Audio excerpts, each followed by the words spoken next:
What is the deal with moving from the present to the past when we are talking about the verb to be? Well, I have a special video dedicated to the verb to be for basic students. If you are beginning your trail or if you have questions and if you want to review some notions behind the verb to be, it's specific about the present of the verb to be, and you can find this video in my description below here. But when we move a little bit further and we have already studied is, am, and are, we move to the past of these verbs that are so important and can be used with us for the rest of our lives. Although the verb to be can be a simple subject, can be a simple idea and a simple notion of English grammar, but we will keep using this verb to be forever and ever until we become proficient and until we become fluent in English. So when we move to the past, things get a little bit different. I told you in this past video that we have 3 variations of the verb to be in the present: is, am, and are.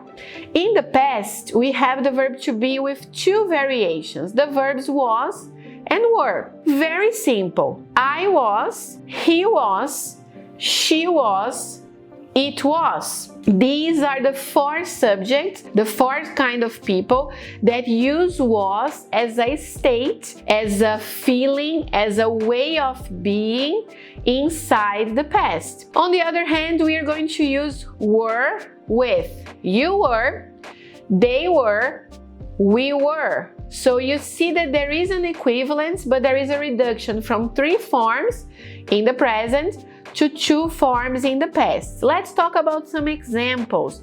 He was happy when he was younger. He was happy when he was younger. You are referring to a state, to a feeling, to a condition in the past. We were walking down the street last night. We were walking down the street last night. This is a complement, for example, to a more sophisticated verb, the past continuous. Don't worry if you're getting started with English. Was and were can be very simple and can be the first step on your trail to talking about the past in English. When you form negatives, the was and the were are going to absorb the negative. So you are going to say, he wasn't happy when he was younger. He wasn't, was plus not. We weren't walking down the street last night.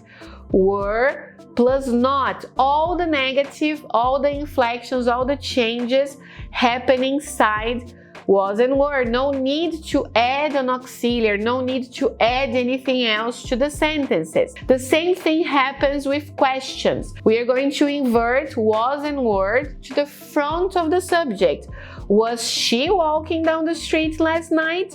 Were you happy when you were younger? So was and were take a leap and they go to the front of the subject to have this inversion to talk about questions about the verb to be in the past. Pretty simple. So if you still have questions about the verb to be in the present, make sure you check out this first original video about the topic, about the issue. And I hope you guys can practice some of these examples in the comments below. Make sure you leave your sentences using was and were. Let's get started with the simple past.